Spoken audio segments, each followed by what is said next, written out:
Welcome back to Primetime News. And a special welcome once again to our viewers on onespotmedia.com. Up first this evening, most Jamaicans want ministers and members of parliament to retire by age 65. At the same time, most Jamaicans also want term limits to be introduced for prime ministers and members of parliament. Details came from the latest RGR Gleaner Don Anderson polls. Andrea Chisholm has details.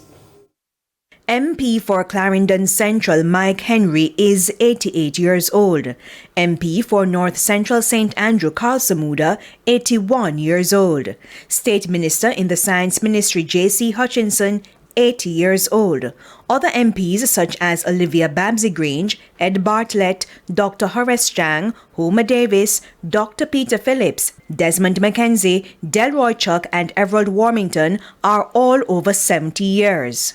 Now, there's been a long-standing debate over what should be the retirement age for politicians, and so the matter was put to 1,010 registered voters across the island from August 30 to September 14.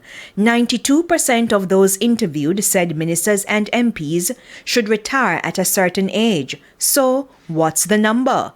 61% of respondents say the retirement age should be 65 years, 21% 70 years, and 6% each said 60 and 75 years.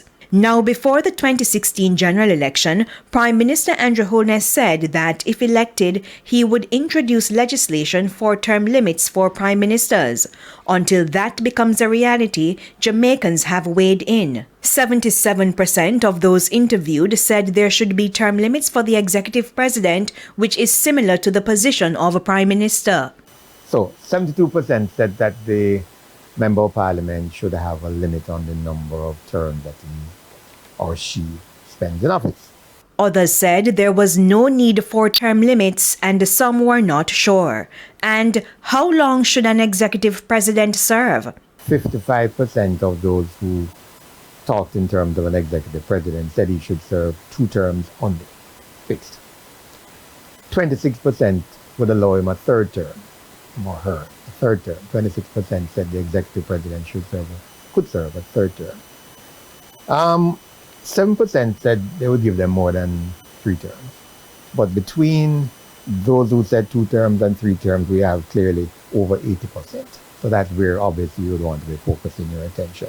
What about MPs? How long should they serve? 48% said 2 terms, 30% 3 terms, and the minority said over 3 terms, 1 term, or they were not sure. The RGR Gleaner Don Anderson poll has a margin of error of plus or minus 3%. Andrea Chisholm, TVJ News.